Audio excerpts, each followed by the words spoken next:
তো দেখো বিকেলবেলায় উঠে জামা কাপড়গুলো সব তুলে নিয়ে এলাম। তো ঘন ঘনই বৃষ্টি পড়ছে, তো যেগুলো সব তুলে নিয়ে এলাম সেগুলো একটাও শুকায়নি, চাদরটা হালকা তাও ভিজে আছে, তাও গুছিয়ে রাখলাম আর কি করব।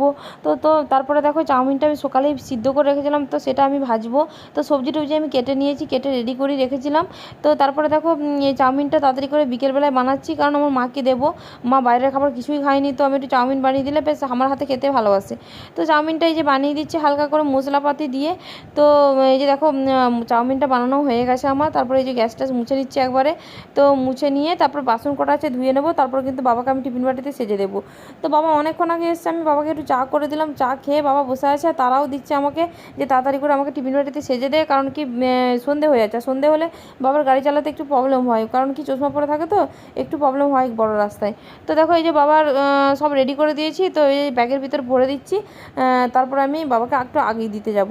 তো দেখো আগিয়ে দিতে এসে দেখছি এই যে বাবা গাড়িতে এই যে বাসের বেড়াটা দেখছে, মানে লাগানো যাচ্ছে না, তাই বলছে ঠিক করে দেবো।